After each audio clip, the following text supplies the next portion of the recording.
Now, boys and girls, it's time again for... There's only one radio station that connects you Me? to DePaul University, I don't know, I just enjoy it. Chicago, My kind of town. and the world. Guess it's just because you're different somehow. It's Radio DePaul, You hear me?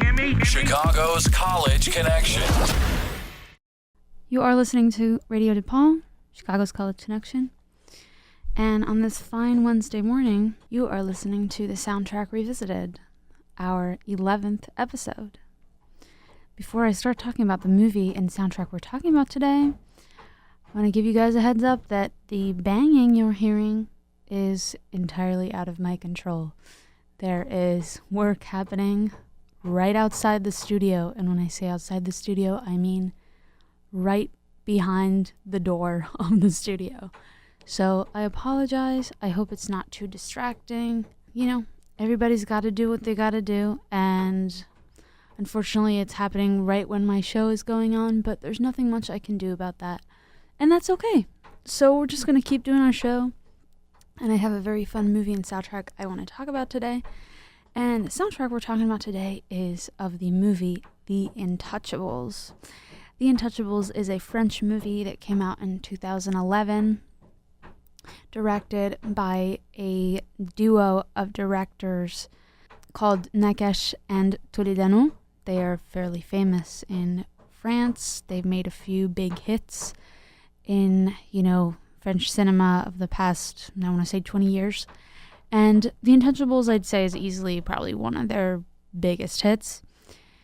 And I think as of today, not as of today specifically, but currently The Intouchables is the third most seen French film abroad, behind, I think, Lucy and Taken 3.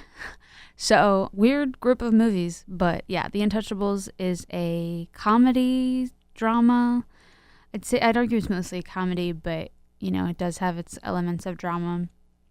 And it stars two big stars of French cinema, one being François Cluzet, who has been around for decades and who was already pretty famous when he starred in this film.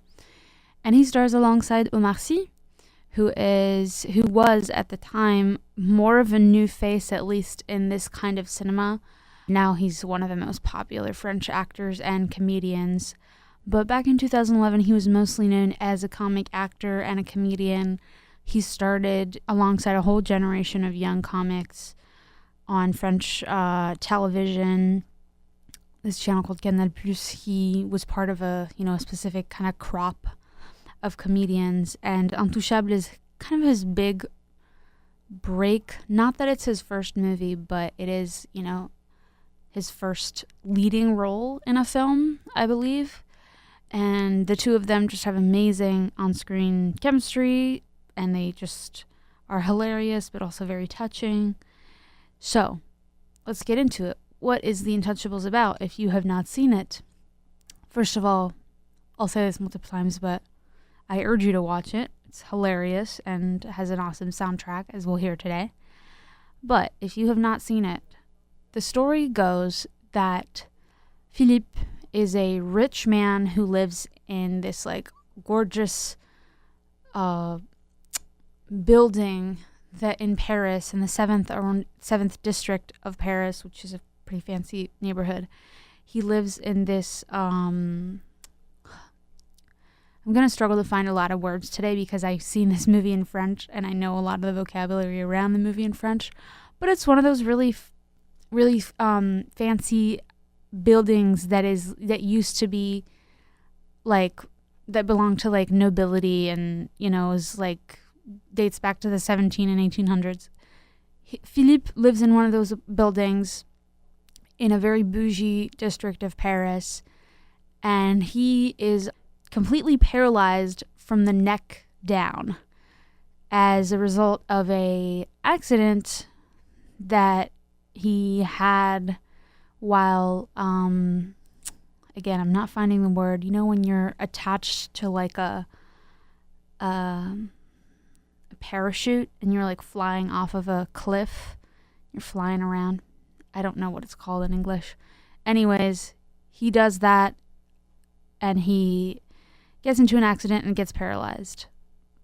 This is like years and years and years before the movie starts. But anyways, he's a rich guy, and he's looking for a live-in aide, kind of. Not like to cook for him or to, not some kind of like... He already has a nurse and a cook and a woman who like takes care of his whole building and everything. He wants a guy who can help him kind of move around, because Philippe is very dependent on people to help him move, since he's completely paralyzed from the neck down. Arms, legs, fingers, everything. And so movie starts out with him interviewing all these guys, some better than others. And then comes in Driss, played by Omar Sy, who is only coming in because he wants Philippe to sign his paper so that he can say that he showed up and get his benefits from the government as someone who's seeking employment. But Philippe is kind of intrigued by Driss's unconventional personality that seems to be less about pity and pleasing Philippe as a disabled man, but like, I don't really care that you're disabled. That's not a problem for me. Just, I need you to do something for me and I'll ask you no matter what. Anyways, Philippe finds that interesting and probably refreshing, as opposed to all the other candidates that were basically suck-ups trying to, accommodate his every bat of an eye. And so, by the force of things, he ends up deciding to hire Driss, who starts working for him. And Driss has his own issues. He lives in the suburbs of Paris in social housing, and he has a lot of siblings.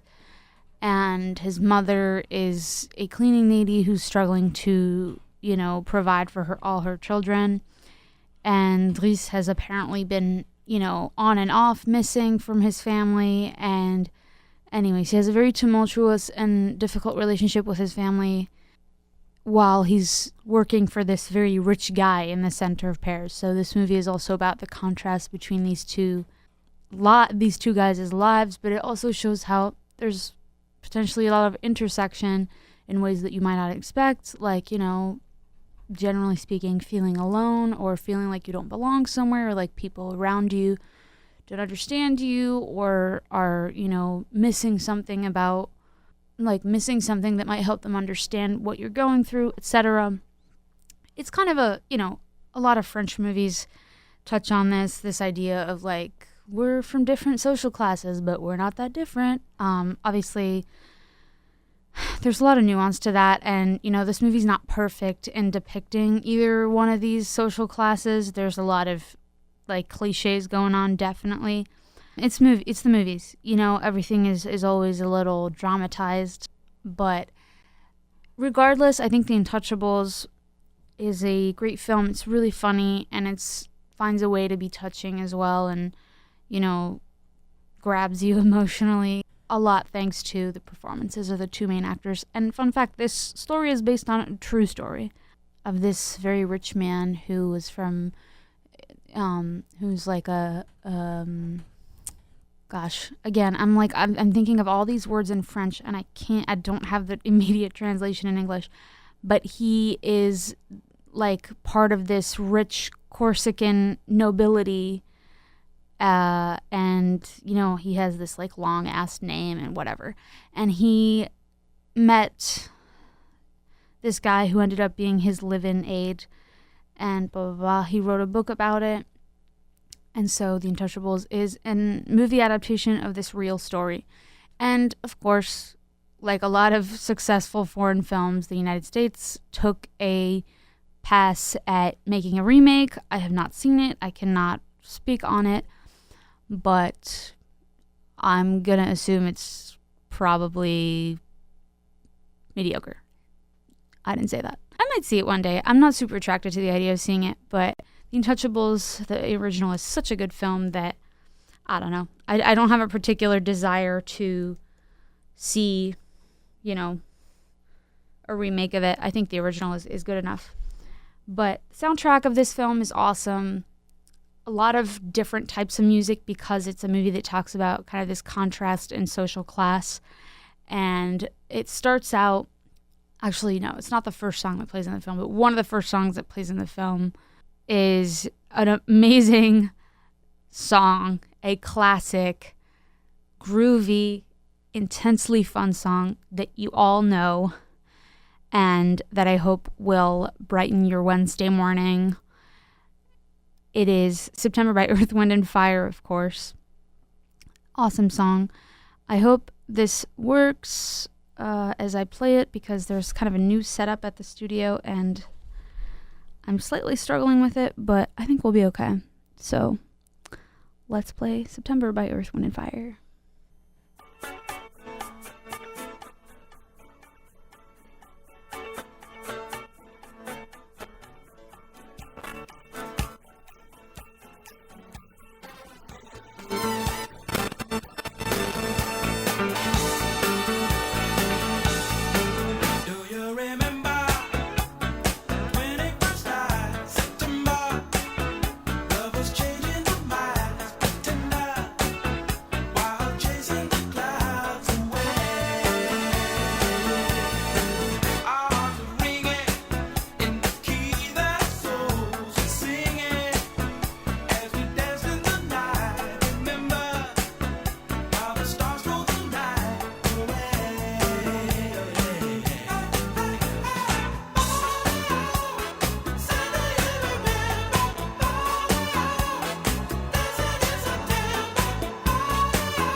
That was September by Earth, Wind and Fire.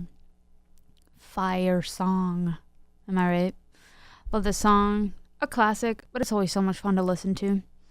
So yeah, this plays at the very beginning of the film. It's like a montage of the two characters driving pretty fast in a car on like the French highway.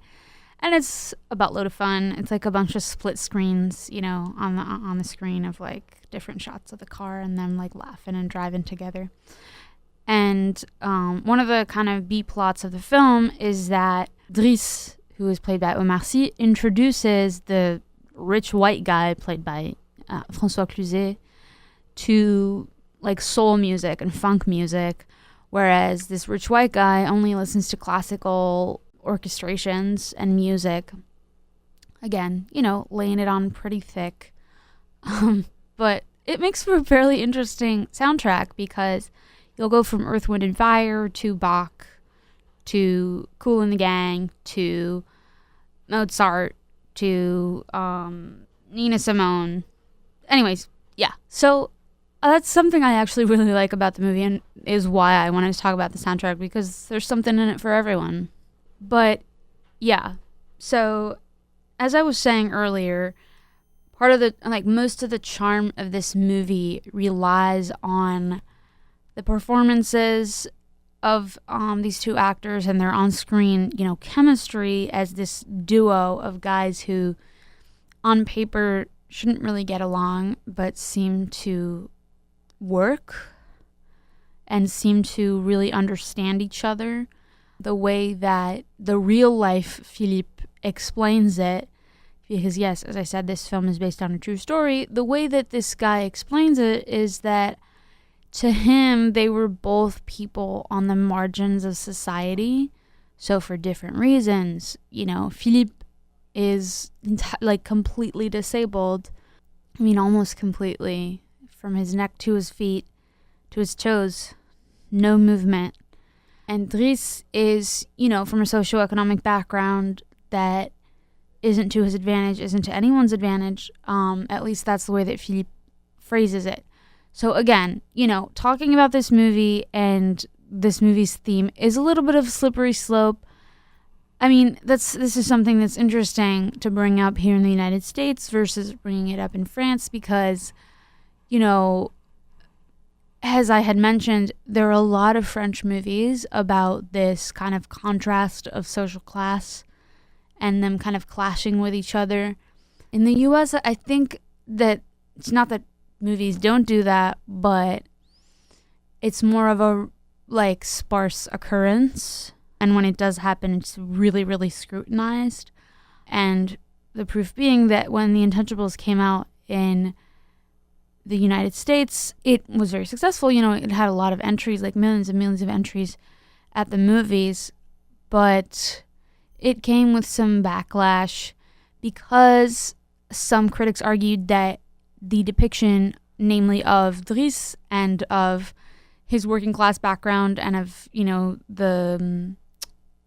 see, this is a word that I don't know how to say in English. In French, it's called les cités, and it's basically these clumps of buildings that are usually social housing in suburbs of big cities, so namely suburbs of Paris, and they're neighborhoods with predominantly non-white people who are lower class usually. And there are so many French movies about these neighborhoods. It's become a little bit of a running gag, unfortunately, of let's make another movie about these neighborhoods. Anyways, I think that I kind of understand why in the US there was some kind of backlash, because I don't think American critics necessarily receive it in the same way that French critics and French audiences would, because there are equivalents in the United States to these cités, to these neighborhoods, and there are equivalents to these movies and stories that try to paint stark contrasts between super rich people and poorer people. It's not that it doesn't exist in the United States, but I think that there is some kind of disconnect because it's such an inherently French thing, these stories about, these neighborhoods. Anyways, if you do end up watching this movie and you're like, wait, this is kind of offensive, I get it. I'm not saying that this movie is perfect and that it's not using stereotypes and kind of, yeah, but I don't consequently feel that it is a bad movie. I don't think that it's inherently offensive because, you know, both characters have their flaws and both characters have their strengths and things that make them, you know, interesting characters. And it's not just like these archetypes walking around having no evolution and no character arc and just like being there as furniture. Not at all. Not at all. At least I don't feel that way. So I would recommend you see Intouchables, see a French movie. Always gonna recommend that. And this one is very, like, kind of accessible, I'd say, in the sense that it's very, like, I don't think it's a hard movie to understand or to get into. It's funny. It's touching emotionally. Anyways, next song I want to play for you happens in this kind of famous scene in the film, which I'll come back to again, where the rich guy, it's his birthday, and he's trying to kind of give Dries a taste of classical music and of like all the kind of pieces that are some of his favorites, or that are like very popular classical pieces that Dries might not know of because he doesn't usually listen to classical music. And one of the pieces that he only plays, like super famous pieces. By the way, when I say he plays, it's like a freaking orchestra of people who have come to play for his party. So like 20 people or something who are in his big ballroom playing classical music. And one of the pieces that he plays is one of my favorite pieces of classical music. Very basic choice, but it's Summer by Vivaldi from the Four Seasons. And if you are a soundtrack aficionado, you will know that Summer by Vivaldi is also in another very famous French movie. I won't say which one to see if some of you guys can guess and kind of get a memory jolt while you're listening to the song. But yeah, I want to play for you Summer by Vivaldi. I believe Summer is the second movement of the Four Seasons. I think the Four Seasons starts with spring. I actually studied the Four Seasons in music school, and now I'm forgetting. How embarrassing. This is the Four Seasons by Vivaldi. Summer. We will be back soon after to keep discussing the soundtrack of The Intouchables.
that was Summer from the Four Seasons by Vivaldi. If you didn't recognize it from my question before we played it, Summer also plays in Portrait of a Lady on Fire, Portrait de la Jeune Fille en Feu by Céline Sciamma. Other amazing French movie. Very different kind of movie, and came out more recently. But nonetheless, also a very famous and wonderful French movie. I wanted to come back a little bit on, I talked about how Intouchables was received very differently in France and the United States, nonetheless very successfully in both countries. But kind of what Intouchables is to a lot of French kids, namely me. It came out in 2011. I was 7, 8 years old. I definitely saw it at the movies when it came out. And, I think there's a pretty strong nostalgia for this movie because it's like, for some reason, it's kind of synonymous with that time, at least to me. And I think part of that is due to the fact that, it had such a buzz. It created such a buzz when it came out. Very positive in France. Very positive buzz. And, namely, one of the leads, Omar Sy, won Best Actor at kind of our version of the Oscars, which are called Les Césars, the Caesars. And, Omar Sy, who plays Driss in the movie, won Best Actor that year. I didn't do the math on how young he was at the time, but man, when you see him accept that award, he is so excited and he is so shocked, because he wins Best Actor. He doesn't win Best, because there's another category at the Caesars, which is called like Best Male and Female, respectively, like rising talent, kind of. And Omar Sy did not win that award. He won Best Actor overall. And I should have looked this up, but I don't remember who he was up against when he won that. But he's like, whoa, this is insane that I won, out of all of you guys. And he's just so excited and so charismatic, which he also is in the film. And a lot of, Intouchables' charm is due to his, magnetic personality. But yeah, in 2012, he won Best Actor at the Césars. And yeah, The Intouchables is kind of, it's a little bit of a national treasure in France, partially because it was so successful abroad as well. It's like, oh, look at us. Look at, you like it? It's French. You guys know that meme? Anyways, before we go to ad break, I want to play for you one other song that plays in this really fun scene where Philippe and Driss, the two main characters, go... I'm forgetting the name for this sport. In French, it's called parapente, and I don't remember what it's called in English, and I don't want to look it up on my phone because we're going to waste time. But it's that sport where you jump off of a cliff with a parachute attached to you and you fly around. And the thing with this sport is that it's the reason that Philippe is now paralyzed, but him and Driss decide to, Driss is like, I'm going to bring you to do it again just so that you can have fun. And then Philippe is like, you're doing it with me, dude. And so they do this. And the sequence is scored by none other than Feeling Good by Nina Simone. Birds flying high, you know how I feel. Sun in the sky, you know how I feel. Breeze drifting on by, you know how I feel. It's a new dawn, it's a new day. It's a new life for me, yeah. It's a new dawn, it's a new day. It's a new life for me. Ooh, ooh, ooh. And I'm feeling good.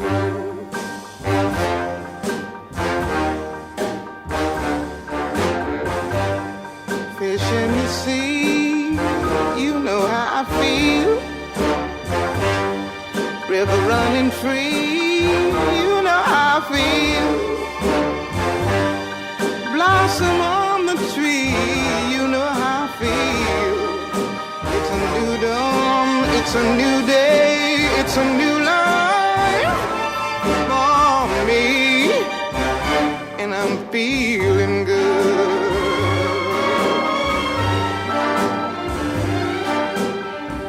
Dragonfly out in the sun, you know what I mean, don't you know?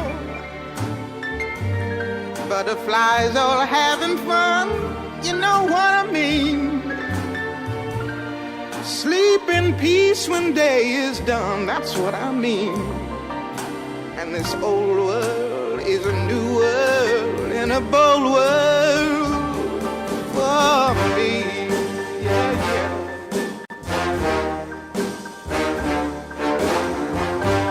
Stars, when you shine, you know how I feel. Scent of the pine, you know how I feel. Oh, freedom is mine, and I know how I feel.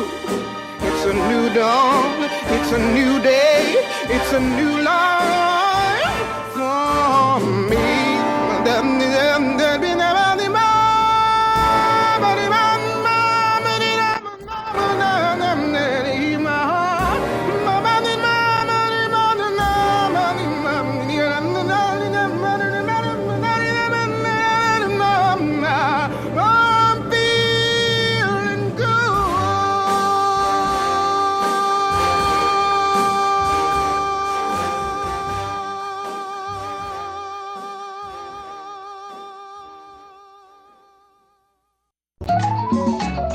You're listening to Radio DePaul.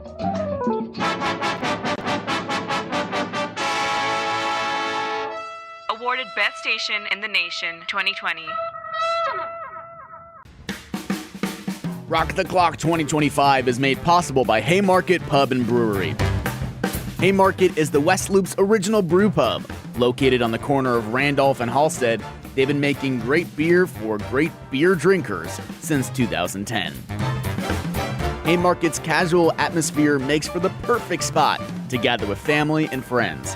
Inside, there are plenty of TVs to watch your favorite games, play pool or darts, enjoy delicious food, and features a full bar including cocktails and spirits. Just walk in or go to haymarketbeer.com to make a reservation today. Did you miss RDP Sound Sessions last week with Domani? Tune in on October 29th for Sweetie Petey.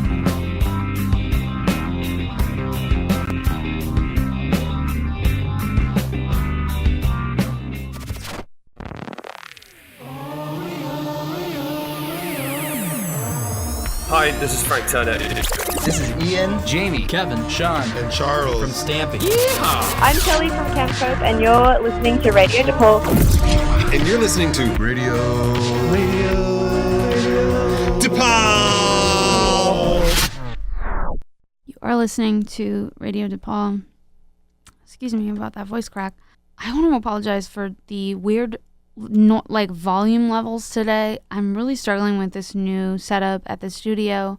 The music was so low. I'm now realizing it. As soon as I put the ads on, they were blasting, and I was like, wait, was the music that low? So if you're listening to this live and the music is super low, I'm sorry. I'm gonna try to rectify that for the next couple of songs. Before the break, the ad break, we listened to, by the way, we're listening to the Soundtrack Revisited with Roxy. This is our 11th episode, and we are talking about the soundtrack for the Intouchables 2011 French comedy starring Omar Sy and François Cluzet. Before the break, we listened to Feeling Good by Nina Simone. Amazing song. Again, the soundtrack has so many classics that are just great. And sometimes it's okay to have a movie with mainstream music because, it works. If it works for the story, why go super niche? So yeah, Feeling Good. Always nice to hear that song. Hits so hard. Hits so good. And as I mentioned, this plays when they're doing these extreme sports together. And Driss, played by Omar Sy, is freaking out. Whereas Philippe is super chill. Whereas this is kind of the thing that, not even kind of, this is totally the thing that caused him to become paralyzed. But he's still having a blast. So, yeah, great scene, great bonding scene for the two of them.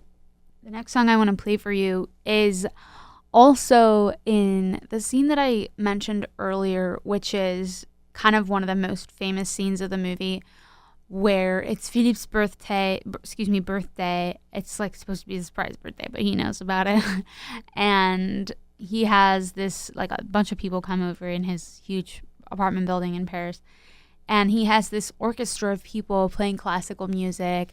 And at the end of the party, everybody's left, but the orchestra's still there. And Philippe asks them to play all these different famous classical pieces to kind of introduce Dries to them and try to see if he knows any of them. And, one of the famous jokes in this movie is that Dries recognizes a few of them, not because they're classical pieces, or he doesn't know them like by their name. He knows them like in different contexts that they're in. So one of them, he's like, oh, this is in like a car ad, or oh, this is in Tom and Jerry, or oh, this is like the hold music for like the benefits number of the government. He's like, oh my God. And he starts like saying the words that they say out when when you're on a hold on the phone. It's really funny. But Dries is like, okay, enough of this classical music crap. I'm going to play you my type of music. And in one of the probably most famous scenes of the movie, he starts to play Boogie Wonderland by Earth, Wind, and Fire. And he's dancing. At first, he's the only guy dancing, but then everybody warms up to it, and everybody starts dancing to Boogie Wonderland. And it's a really fun scene. Never get tired of seeing people kind of loosen up thanks to music. And isn't that one of the powers of music, is getting people to kind of let go, have fun, drop the mask a little. And yeah, it's a really fun scene. This birthday scene, and it really starts to feel like a birthday party instead of like a boring reception. So yeah, I love this scene. I love this song. Incredibly fun song. So without further ado, let me play for you Boogie Wonderland.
That was Boogie Wonderland by Earth, Wind, and Fire.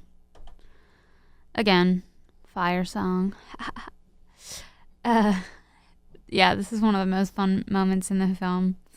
Everybody kind of loosens up. The song is kind of synonymous to the movie for me. Yeah, I don't even know. This movie might have been the first time I had heard it, so I was 8 years old. So, yeah, always nice to discover an Earth, Wind, and Fire song through a movie.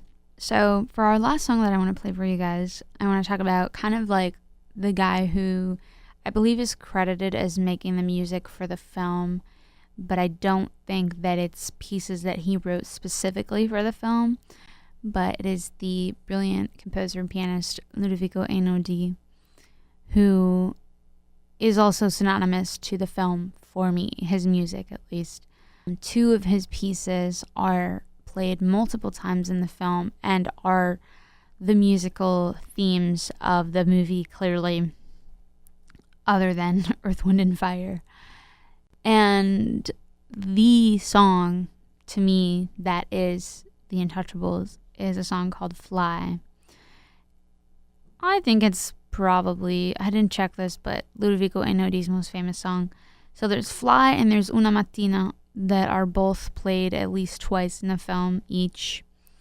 And Fly brings chills to my skin, nearly tears to my eyes when I listen to it. It's an absolutely gorgeous song and really showcases the power of piano. And Ludovico Einaudi is kind of the part that makes this movie also a drama to me, other than the fact that the story is also quite dramatic at times. But his music just really hammers that in a good way. And Fly is no exception. Fly is, yeah, a great song. When you hear it, you might know it, even if you haven't seen the film. I feel like that song is famous beyond the film for sure. And it's a gorgeous song. But again, before I cue us out with that song, I want to encourage you to see The Intouchables. You know, it's an old movie now. Not old, but relatively, you know, it came out 14 years ago now, which is nuts. It came out in November 2011 in France. In the US, it might have come out a little later, like maybe early 2012. I'm not actually sure. I did not check. Didn't do my homework for this show today. Not as much as I wanted to, but hey, I'm still here. Anyways, came out 14 years ago, and I think that it's still worthwhile. It's still worth watching. It's really funny. I mean, granted, a lot of the jokes are kind of rely on knowing French culture a little bit. And, you know, yesterday I rewatched it to prepare for this show, and it's for free on Tubi. So if you want to watch it, it's free on Tubi. But the subtitles, which I left on in English, the way that they translate the jokes, they try to make it like they translate it not literally. They translate the jokes in a way that Americans might laugh at. But unfortunately, you know, I know that that's kind of customary for translations, and it's better than nothing, but it falls flat a little bit. Just because, you know, especially when it comes to like comparing a character to a certain person and it's someone from the country, you know, like nothing hits as well as like the joke, the original joke, just because it's always a little funnier than the translation. But hey, A for effort, and I'll never dunk on translators for movies because they have a pretty hard job to do, interpreting jokes and interpreting, you know, phrases and everything, and not just literally translating. So I think it's still worth watching. Again, it's free on Tubi, so no excuses, and it's an easy watch. You know, if you're like, I don't know what to watch, instead of scrolling for 30 minutes on Netflix and then eventually going back to some show that you've seen a million times, and I'm including myself in this statement, don't worry, watch Intouchables. It's a lot of fun if you're in the mood for a funny but yet touching movie. 1 hour and 50 minutes, not too long. And it works, it's tight, it's just good. And you can say that you watched a French movie this week, which is always a little bit of a flex, I hear. But yeah, this is Fly by Ludovico Einaudi, one of the most gorgeous piano songs of the past 20 years, in my opinion. and kind of the theme of the Intouchables. Enjoy, and I will see you next week. Happy Halloween, happy end of October, and I will see you in November.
day.